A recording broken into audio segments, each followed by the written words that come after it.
Welcome back to Stories from the River, the podcast, Season 2. We're doing an Elevate Launch series. Why an Elevate Launch series? Well, that's our word of the year this year. Where have we been? We took a little bit of a hiatus. We had to kind of assess where we were for Season 1. We did a lot of long-form interviews. I was really excited to get into podcasting and to really shine the spotlight on our memory makers. You know, I get a lot of pride and joy out of seeing someone who works for us, who does a great job for us, who we get to work with, to really tell their story. Because I think they have amazing stories. They have uplifting stories. They have stories of growth, development, success, learning, trials, tribulations. And there's so much to learn from them. And we get a front row seat to these amazing stories and really just wanted to shine the spotlight on them. So we did those long form episodes. And I think we did close to 50 or around 50 episodes last year, one per week. And so now we're just, after we took a little bit of a pause, really want to see how can we elevate the podcast in 2023. And we took a little bit of a break for personal reasons and professional reasons. And then came back and say, well, let's experiment. Let's try some new things. One of the things that thought we could try was to take a campaign or a theme and really unpack that. And we might do more of that this year. We'll also go on location and we'll interview some other people who influence us or other leaders, speakers, authors, writers, like we did with Johann Kornhoff last year. We've got Mark Batterson on tap. We will also bring in some of our vendor partners who we get to work with and talk about the partnership and how that works. We'll continue to do some of the long form episodes that were the heritage and the success that we had last year, but we'll just iterate it. And maybe we'll do a couple of these, one-on-one conversations, from me, and I'll get to share a little bit about where the company is and what we're working on. And we may have other guest hosts to introduce you to some of our other leaders, if I can steal some of their time for a little bit. And so we'll just want to grow and figure out how we can do more of the podcast and really share our story. We've gotten a lot of great feedback, both from candidates exploring and learning about Broad River who are in our applicant pipeline, thinking about joining the river, and also from our internal equity with our own people. So we would encourage other companies to try this and try their hand at it. It's a little bit more work than we thought.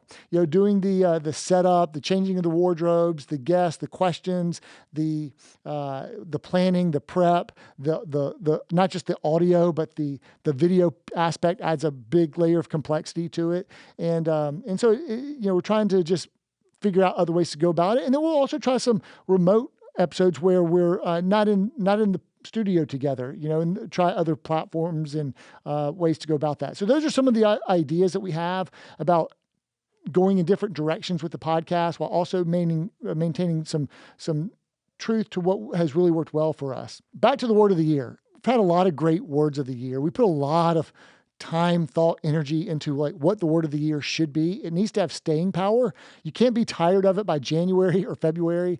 It's got to last the entire year. You've got to be able to build a campaign. You've got to be able to get all departments around it. It's got to be kind of collective. And so it can't just be one person's idea. You got to go through and sift through a lot of words. It's got to capture the spirit of the times of where you are and where you're going to be by the end of the year. And so we put a lot of really serious, responsible thought into that. We also get other people who ask us, starting in June or July, hey, what's your word of the year? I'm like, we're still in the middle of the year. We don't know quite yet.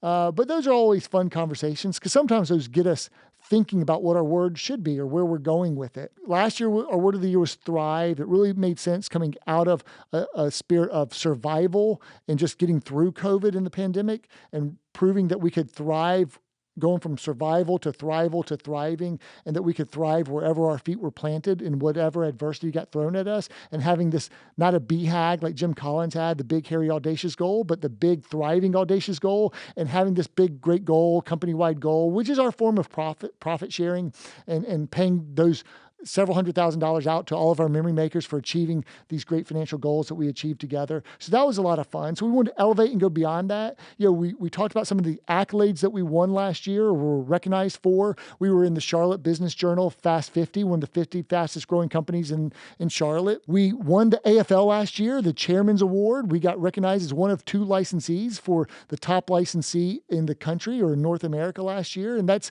what we try to do every year. It's our version of a Super Bowl win. We call it winning the AFL. And that's just acknowledging the greatness of all the other licensees that we're so fond of and have such admiration of, and just competing. Like competition, I like to say, gets a bad rap. If you look at the root word of competition, it's from the word competere, Latin word, which means to strive together. And this licensee network, we really all get to strive together, to learn from each other. And we're all standing on the shoulders of giants anyways. And those who have come before us and paved the way before us, either in our profession or in our personal lives, and just trying to advance the ball forward just a little bit during our time of leadership or our time here. And so we're really honored to get that, but we don't want to rest on our laurels. If we're now setting the standard, we have to raise the standard. We can't let the standard set us.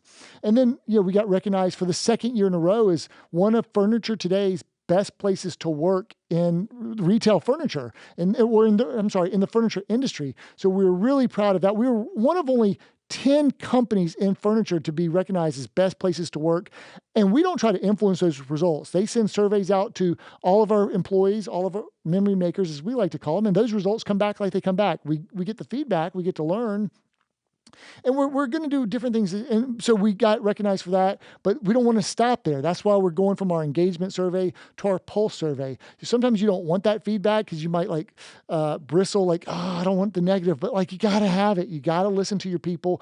It's not all going to be rosy and perfect, and you got to be willing to make changes when appropriate, when it makes sense, or to double down on explaining why something exists. Because sometimes folks may not always understand, though we may all go to great means and measures to explain why we do what we do. There's always opportunity to get it all the way down into the long tail, into the front line, so that we can all be aligned on why we do what we do, where we're going directionally, and where we're going as a company. So we've got this Get Elevated goals with bigger payouts than we had on our big Thriving Audacious goals last year. So we have financial goals.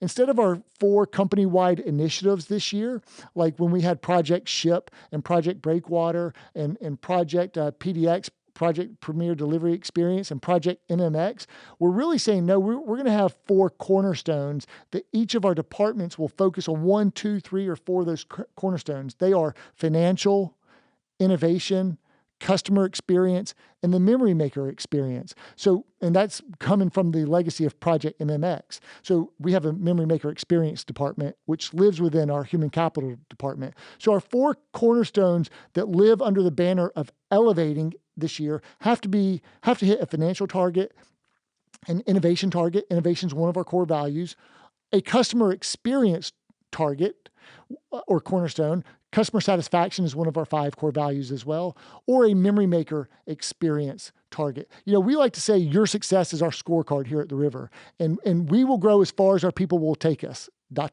or not. So we want you to take us far. And the more we've invested in our people, the more that's come back to us in spades. And so sometimes you can't always point an ROI to a big investment in your people, but you just got to do it. You just got to take the leap of faith to invest in your people, and it will come back. And you just got to do it because it's the right thing to do. So we want to have more leadership development, more personal development, more professional development. We want our leaders leading by example, elevating with healthy work-life balances, elevating with their own professional goals and how we're learning and our own disciplines and our own processes, our own Mr. Mo, more right, more often. And we're not saying we're striving for perfection, but we do want to lead by example. We don't want to be a public success and a private failure. We want to be authentic through and through. We want to have sound character publicly and privately as leaders, and we want to carry that badge of honor, the privilege to serve and lead that's a big responsibility, and we want to make sure that we take that seriously, and that's how we'll grow as a company. That's how we'll grow as an organization from the inside out. We do have our growth strategies and that we like to talk about, the 4 growth strategies,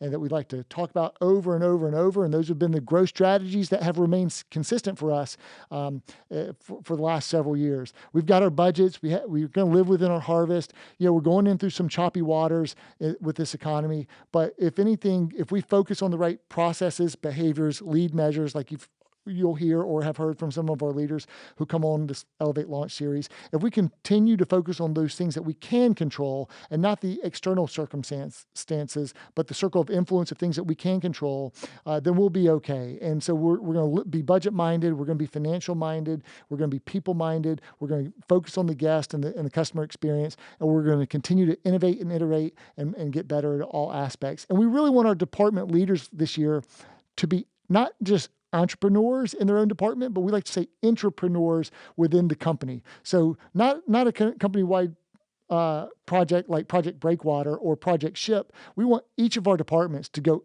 raise their game, raise the bar, and then report back to the greater leadership team, then the executive team of how they're tracking, where they need help, where they might need more support, where there's hurdles or blockades or need more resources. And it's all got to fit within our budget, and we've got to hit our financial targets. We always have to do that and be budget minded. Profit is like oxygen. We'll grow the business when we're profitable. So we have to have profit lead measures that help us reinvest back into the business, back into our community, back into our people, and allow us to continue to grow the business through any season. Like Jim Collins says, and like Manny likes to talk about, we're on these 20-mile marches. So we're just going to continue marching. So hope you enjoy season 2 of the podcast. It's an honor to be able to come back to you guys every single week and bring you fresh new content. And so thanks for leaving us your feedback or subscribing or leaving us a like. And so this is Charlie signing off, season 2, Stories from the River, the Elevate Launch series.